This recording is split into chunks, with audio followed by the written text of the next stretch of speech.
नमस्कार, KP news के bulletin में आपका स्वागत है। मैं हूं अश्विनी आपके साथ। चलिए शुरू करते हैं आज के खबरों का सिलसिला। उससे पहले एक नजर आज की सुर्खियों पर।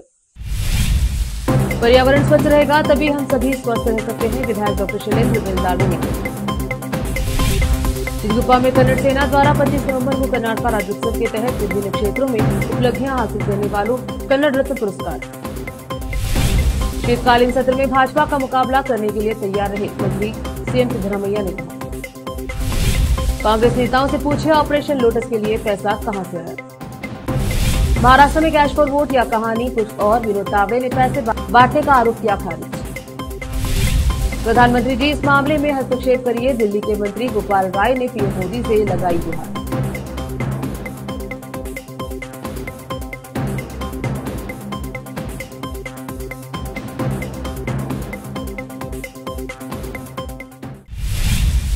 समाचारों का सिलसिला शुरू करते हुए देखते हैं समाचार विस्तार से। पर्यावरण स्वच्छ रहेगा तो ही हम सभी स्वस्थ रह सकते हैं, बीदर दक्षिण के विधायक डॉक्टर शैलेंद्र बेलदाड़े ने कहा कि आइए स्वच्छता की शुरुआत अपने घर से करें। वह आज विश्व शौचालय दिवस समारोह के हिस्से के रूप में ग्रामीण विकास और पंचायत राज विभाग स्वच्छ भारत मिशन ग्रामीण जिला पंचायत बीदर द्वारा आयोजित हमारा शौचालय हमारा सम्मान विशेष आंदोलन 2024 के कार्यक्रम का उद्घाटन करते हुए बोल रहे थे। घर में भगवान का कमरा न हो तो भी शौचालय बहुत जरूरी है। स्वच्छता को पहली प्राथमिकता दी जानी चाहिए। वे सरकारी सुविधाओं से या अपने पैसे से ग्रामीण इलाकों में शौचालय बनाएं और स्वस्थ बने। उन्होंने कहा कि 10 दिसंबर को आयोजित होने वाले समापन समारोह में जिले की 185 ग्राम पंचायतों में से जिस ग्राम पंचायत के अंतर्गत स्वच्छता को सर्वोच्च प्राथमिकता दी जाएगी, उस ग्राम पंचायत के 3 गांवों को व्यक्तिगत पुरस्कार दिया जाएगा। जिला कलेक्टर शिल्पा शर्मा ने कहा कि ग्रामीण क्षेत्रों में खुले में मल त्यागने से पर्यावरण प्रदूषित होता है तथा स्वच्छता को प्रथम प्राथमिकता दी जानी चाहिए। उन्होंने कहा कि सभी को अपने पड़ोसियों को बताना चाहिए और हम सब मिलकर मैदानी इलाकों को स्वच्छ करके स्वच्छ बनाने के लिए काम करें। जिला पंचायत की मुख्य कार्यकारी अधिकारी डॉक्टर गिरीश बडोले ने कहा कि बीदर जिले में स्वच्छ भारत मिशन परियोजना के तहत प्रगति हुई है और 2,25,826 व्यक्तिगत शौचालयों का निर्माण किया गया है। ग्राम पंचायतों को शौचालय निर्माण और उनके उपयोग के प्रति जागरूक किया गया है। कैमरामैन पपुराज का कवरेज।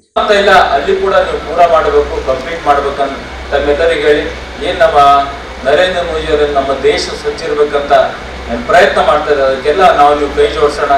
ಸ್ವಚ್ಛತೆ ಇಡೀ ದೇಶ ರಾಜ್ಯ ನಮ್ಮ ಮನೆಯಲ್ಲಿ ಶುರು ಮಾಡೋಣ.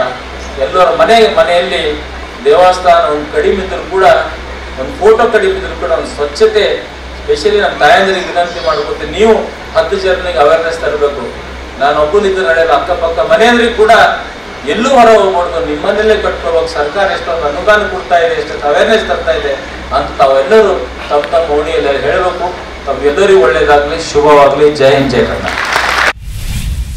चिटगुप्पा में कन्नड़ सेना द्वारा 25 नवंबर को कर्नाटक राज्योत्सव के तहत विभिन्न क्षेत्रों में उपलब्धियां हासिल करने वालों की शिनाख्त करके उन्हें कन्नड़ रत्न पुरस्कार दिया जाएगा। उस शाम 5 बजे शिवाजी चौक से कन्नड़ मां भावनेश्वरी प्रतिमा की भव्य शोभा यात्रा निकाली जाएगी। यह यात्रा शहर के बसवराज चौक से होते हुए गांधी चौक पहुंचकर समाप्त होगी। यह मंच कार्यक्रम का आयोजन किया गया है। इस कार्यक्रम में कन्नड़ सेना के राज्याध्यक्ष KR कुमार भाग लेंगे। चिटगुप्पा से अजीम की रिपोर्ट। समस्त ಬೀದರ್ ಜಿಲ್ಲಾ ಜನತೆಗೆ ಕನ್ನಡ ಸೇನೆ ಕರ್ನಾಟಕದ ರಾಜ್ಯ ಉಪಾಧ್ಯಕ್ಷರಾಗಿ ರವಿಸ್ವಾಮಿ ಮಾಡುವ ಅನಂತ ಕೋಟಿ ನಮಸ್ಕಾರಗಳು.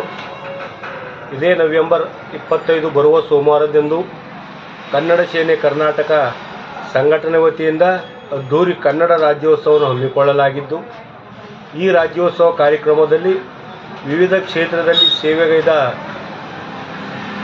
ಸೇವೆಗೈದವರಿಗೆ ಕನ್ನಡ ರತ್ನ ಪ್ರಶಸ್ತಿ ಪುರಸ್ಕಾರ ನೀಡುವುದರ ಮುಖಾಂತರ ಕನ್ನಡ ಸೇನೆ ಕರ್ನಾಟಕ ರಾಜ್ಯ ಅಧ್ಯಕ್ಷರಾದ KR ಕುಮಾರ್ ಅವರ ಅಧ್ಯಕ್ಷತೆಯಲ್ಲಿ ಹಾಗೂ ಹುಮನಾಬಾದ್ ತಾಲೂಕಿನ ಜನಪ್ರಿಯ ಶಾಸಕರಾದ ಸಿದ್ದು ಪಾಟೀಲ್ ಅವರು ಹಾಗೂ ಬೀದರ್ ದಕ್ಷಿಣ ಕ್ಷೇತ್ರದ ಜನಪ್ರಿಯ ಶಾಸಕರಾದ ಡಾಕ್ಟರ್ ಶೈಲೇಂದ್ರ ಬೆಲ್ದಾಳೆ ಅವರು ಹಾಗೂ ಬೀದರ್ ಜಿಲ್ಲೆಯ ಚಿಟಗುಪ್ಪ, ಹುಮನಾಬಾದ್ ದಕ್ಷಿಣ ಕ್ಷೇತ್ರದ ಪ್ರಮುಖರನ್ನು ಒಳಗೊಂಡಂತೆ ಹಾಗೂ ಚಿಟಗುಪ್ಪ ತಾಲೂಕಿನ ಎಲ್ಲ ತಹಶೀಲ್ದಾರ್ ಸಾಹೇಬರು, ಕಾರ್ಯನಿರ್ವಾಹಕ ಅಧಿಕಾರಿಗಳು, CPI ಸಾಹೇಬರು ಇವರೆಲ್ಲರೂ ಕಾರ್ಯಕ್ರಮದಲ್ಲಿ ಭಾಗಿಯಾಗ್ತಾ ಇದ್ದಾರೆ. ವಿಶೇಷವಾಗಿ ಏನದಂದ್ರೆ ಅವತ್ತು 25ನೇ ತಾರೀಕು 3 ಗಂಟೆ ಮೆರವಣಿಗೆ ಮುಖಾಂತರ ಡೊಳ್ಳು ಕುಣಿತ, ಗೊಂಬೆ ಕುಣಿತ, ಕನ್ನಡ ತಾಯಿ ಭುವನೇಶ್ವರಿ ಭಾವಚಿತ್ರ ರಥದಲ್ಲಿ ಮೆರವಣಿಗೆ ಮಾಡುವ ಮುಖಾಂತರ ಅಂದು ಹಮ್ಮಿಕೊಳ್ಳಲಾಗಿದ್ದು ಅದಕ್ಕಾಗಿ ಸಮಸ್ತ ಬೀದರ್ ಜಿಲ್ಲೆ ಜನತೆ ಈ ಕನ್ನಡ ಸೇನೆ ಕನ್ನಡ ರಾಜ್ಯೋತ್ಸವ ಕಾರ್ಯಕ್ರಮಕ್ಕೆ ಬಂದು ಭಾಗವಹಿಸಿ ಕಾರ್ಯಕ್ರಮವನ್ನು ಯಶಸ್ವಿಗೊಳಿಸಬೇಕೆಂದು ತಮ್ಮಲ್ಲಿ ಕಳಕಳಿಯ ಮನವಿ ಮಾಡ್ತಾ ಇದ್ದೇನೆ। रुकते हैं समाचारों का सिलसिला, लेते हैं छोटा सा break.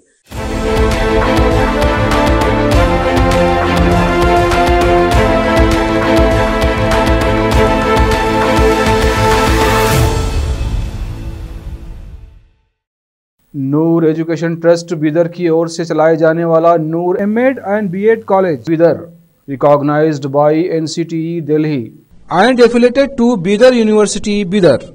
Admission are open for the academic year 2024-25. विशेषज्ञ और सक्षम शिक्षकों द्वारा शिक्षा प्राप्त करने के लिए नूर एमएड एंड बीएड कॉलेज में दाखिला लें और शांत वातावरण में शिक्षा प्राप्त करें।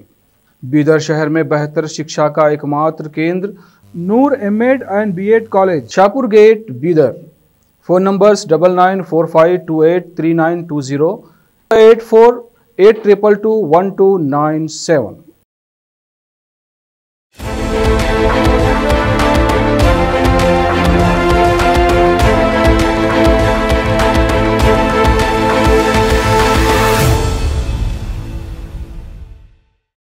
ब्रेक के बाद स्वागत है आपका। देखते हैं समाचार देश के। मुख्यमंत्री सिद्धरामैया ने सोमवार को अपने मंत्रिमंडल सहयोगियों से कहा है कि वे अगले महीने बेलगावी में होने वाले राज्य विधानमंडल के शीतकालीन सत्र से पहले और उसके दौरान विपक्षी दलों से मुकाबला करने के लिए पूरी तरह तैयार रहें। उनकी कैबिनेट सहयोगियों के साथ यह बैठक ऐसे समय में हो रही है संकटग्रस्त कांग्रेस सरकार कई समस्याओं को सुलझाने में जुटी है, जिनमें सबसे ताजा मामला वक्फ बोर्ड को लेकर विवाद और गारंटी योजनाओं के प्रति सरकार की प्रतिबद्धता को लेकर पैदा हुआ भ्रम है। एक वरिष्ठ अधिकारी ने कहा कि मुख्यमंत्री ने हमें सलाह दी है कि हम सत्र में पूरी तैयारी के साथ आए हैं ताकि सरकार पर विपक्ष के हमले मुख्य रूप से वक्फ विवाद को निपटाया जा सके। ऑपरेशन लोटस राजनीति चर्चा में वापस आ गया है। कांग्रेस नेताओं ने भाजपा पर कांग्रेस विधायकों को अपने पाले में करने का आरोप लगाया है। मांड्या विधायक रवि कुमार गानिगा ने आरोप लगाया कि भाजपा ने प्रत्येक कांग्रेस विधायक को 100 करोड़ रुपए की पेशकश की है, जिसके बाद आरडीपीआर और आईटीबीटी मंत्री प्रियांक खरगे ने सोमवार को कहा कि अगर भाजपा ने ऐसा किया है तो इसमें कोई आश्चर्य नहीं होगा। उन्होंने विधानसभा में संवाददाताओं से कहा, भाजपा ने उन राज्यों में सरकारों को अस्थिर करने के लिए केंद्रीय जांच एजेंसियों और राज्यपाल कार्यालय के दुरुपयोग और ऑपरेशन लोटस सहित सभी रणनीतियों का सहारा लिया है जहां इसकी स्थिति कमजोर थी। ऑपरेशन कमल सबसे पहले कर्नाटका में भाजपा द्वारा शुरू किया गया था और बाद में इसे अन्य राज्यों में भी ले जाया गया। यह भाजपा का मॉडल है और ईडी और आईटी का इस्तेमाल उन राज्यों में किया जा रहा है जहां भाजपा संगठनात्मक रूप से कमजोर है। कुछ राज्यों में वे राज्यपाल को गाली देते हैं। ऑपरेशन कमल के सबूत हैं। उन्होंने व्यवसायी गौतम अडानी के साथ मिलकर महाराष्ट्र में सरकार गिरा दी। सरकारों को गिराने के कई उदाहरण हैं। बेंगलुरु के पुलिस आयुक्त बी दयानंद ने मंगलवार को कहा है कि रेणुका स्वामी हत्या मामले में आरोपी कन्नड़ अभिनेता दर्शन थुगुदीपा को गई अंतरिम जमानत को चुनौती देते हुए जल्दी ही सर्वोच्च न्यायालय में अपील दायर की जाएगी। 47 वर्षीय दर्शन को 4 महीने से अधिक समय तक जेल में रखने के बाद 30 अक्टूबर को बेल्लारी जेल से रिहा किया गया था। इससे कुछ ही घंटे पहले कर्नाटक उच्च न्यायालय में उन्हें रीढ़ की सर्जरी के लिए चिकित्सा आधार पर 6 सप्ताह की राहत दी थी। दयानंद ने एक सवाल के जवाब में संवाददाताओं को बताया कि प्रक्रिया जारी है और जल्द से जल्द हम सर्वोच्च न्यायालय में अपील दायर करेंगे। दर्शन को 11 जून को गिरफ्तार किया गया था। इस मामले में उनके मित्र पवित्रा गौड़ा और 15 अन्य सह आरोपी हैं। रोकते हैं समाचारों का सिलसिला, लेते हैं छोटा सा break.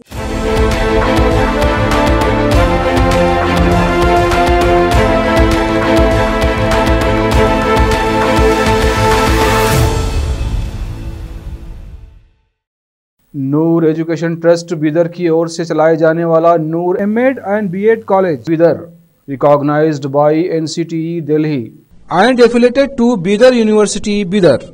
Admission are open for the academic year 2024-25.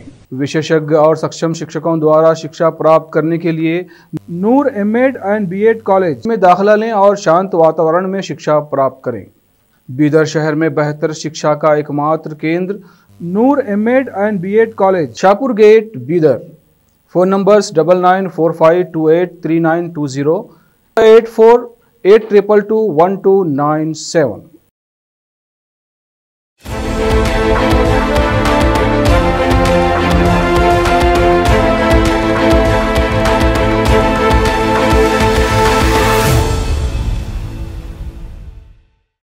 के बाद स्वागत है आपका। देखते हैं समाचार देश के।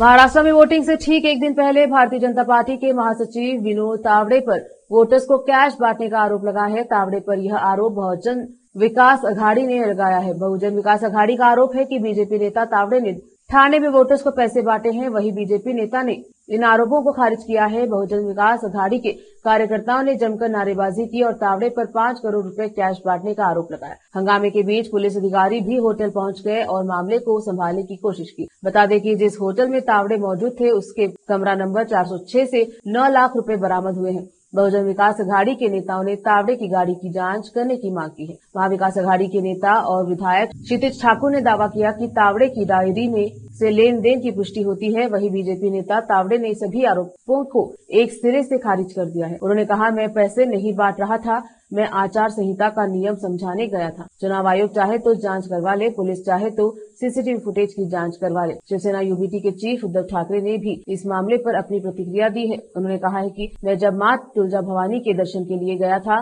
तब चुनाव आयोग के अधिकारियों ने मेरे बैग चेक किए। ठाकरे ने कहा, हालांकि उन्हें कुछ नहीं मिला। अब पता चला है कि विनोद तावड़े के बैग से पैसे मिले हैं। कल भी अनिल देशमुख पर जो हमला हुआ, पत्थर कहां से आए उसकी जांच करनी चाहिए थी। मैं मां तुलजा भवानी से प्रार्थना करता हूं कि इस भ्रष्ट और दहशत फैलाने वाली सरकार को राज्य से उखाड़ फेंका जाए। इस मामले पर प्रतिक्रिया देते हुए संजय रावत ने कहा कि जो काम चुनाव आयोग को करना चाहिए वह ठाकुर कर रहे हैं।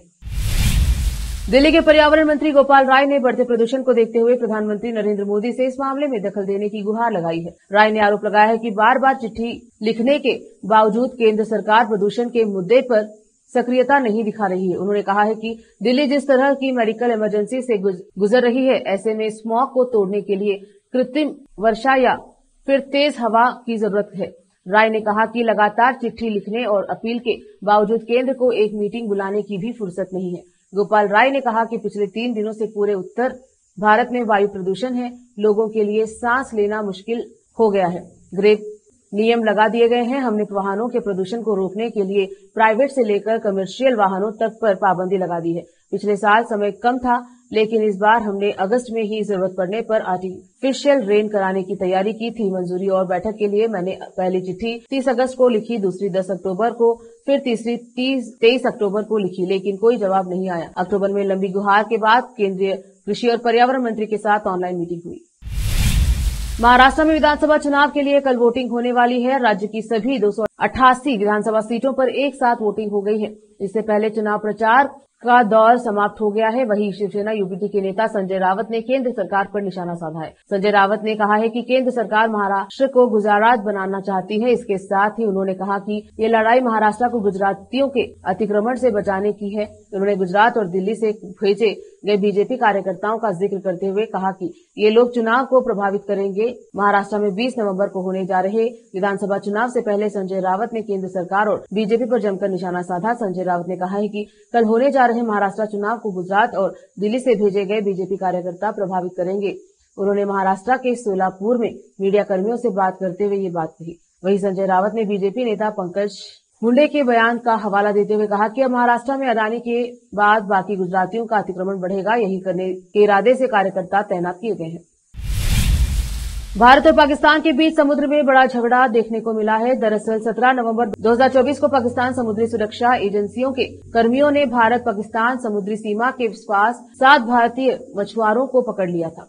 पाकिस्तानी गार्ड्स मछुआरों को पीएमएसए नुसरत नाम के जहाज से पाकिस्तान ले जा रहे थे। हालांकि पाकिस्तानी ऐसा कर पाते इससे पहले ही भारतीय तटरक्षक बल उनके रास्ते में आ गए। भारतीय तटरक्षक बल, जिसे इंडियन कोस्ट गार्ड भी कहते हैं, उसने पाकिस्तानी जहाज को खदेड़कर पकड़ा और सभी भारतीय मछुआरों को सकुशल कैद से छुड़ा लिया। दरअसल रविवार की दोपहर भारतीय तटरक्षक बल को मछली पकड़ने के लिए निषिद्ध क्षेत्र एनएफजेड के पास काम कर रही एक नाव काल भैरव की ओर से संकटकालीन संकेत मिला था। इसके बाद मछुआरों के बचाव में एक जहाज भेजा गया। भारतीय तटरक्षक बल के जहाज ने पाकिस्तानी जहाज नुसरत को रोका और उन्हें भारतीय मछुआरों को छोड़ने पर मजबूर कर दिया।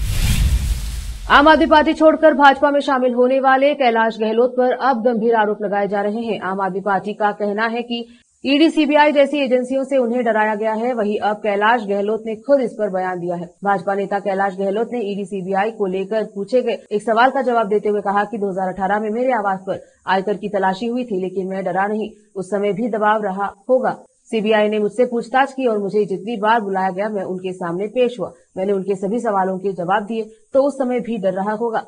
कैलाश गहलोत ने आगे कहा, मेरी ईडी सीबीआई पूछताछ के बारे में किसी को नहीं पता। मेरा मानना है कि हर बात प्रेस कॉन्फ्रेंस करके बताना या हर छोटी बात पर प्रेस कॉन्फ्रेंस करना जरूरी नहीं है। जब ईडी ने मुझे समन भेजा तो मैं उनके सामने पेश हुआ। मैंने उनके सवालों के जवाब दिए और हर संभव तरीके से सहयोग किया। तो उस समय भी डर रहा होगा। अभी कोई समन लंबित नहीं है, अभी कोई पूछताछ लंबित नहीं है, तो यह डर किस बात का। कल भी मैंने कहा था कि मैंने कभी डर या दबाव में काम नहीं किया है और मुझ पर कोई दबाव नहीं है।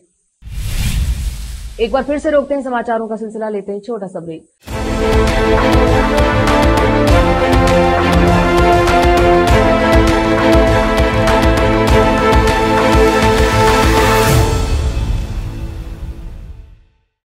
नूर एजुकेशन ट्रस्ट बीदर की ओर से चलाए जाने वाला Noor M Ed and B Ed college Bidar, recognised by NCTE Delhi and affiliated to Bidar University Bidar. Admission are open for the academic year 2024-25. विशेषज्ञ और सक्षम शिक्षकों द्वारा शिक्षा प्राप्त करने के लिए नूर एमएड एंड बीएड कॉलेज में दाखिला लें और शांत वातावरण में शिक्षा प्राप्त करें। बीदर शहर में बेहतर शिक्षा का एकमात्र केंद्र Noor M Ed and B Ed college, Shahpur gate, Bidar. Phone numbers 9945283920, 8482221297।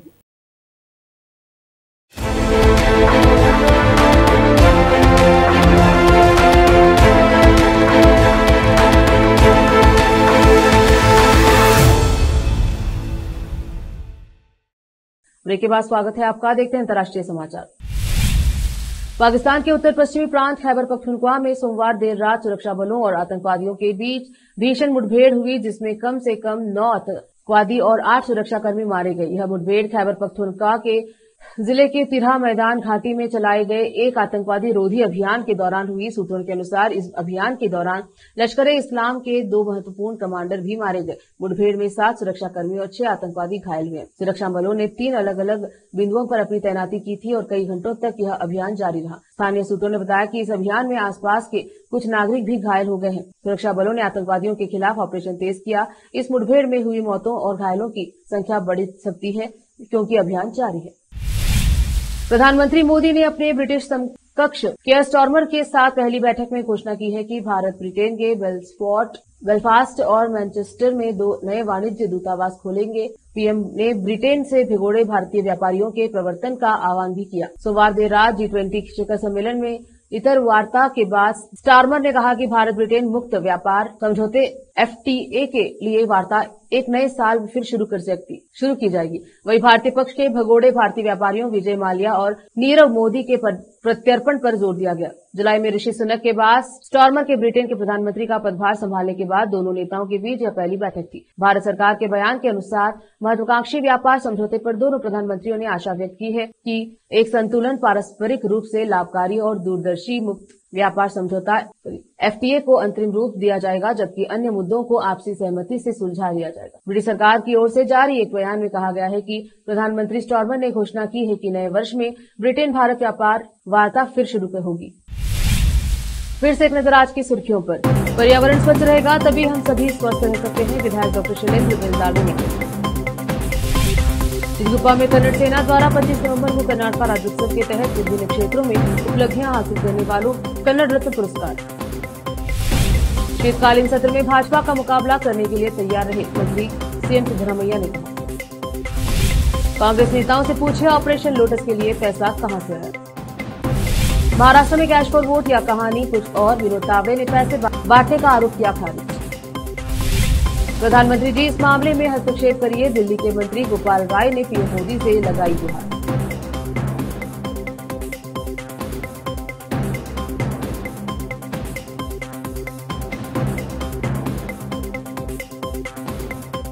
KP news के बुलेटिन में अब तक के लिए इतना ही। देखते रहें केपी न्यूज 24/7। धन्यवाद।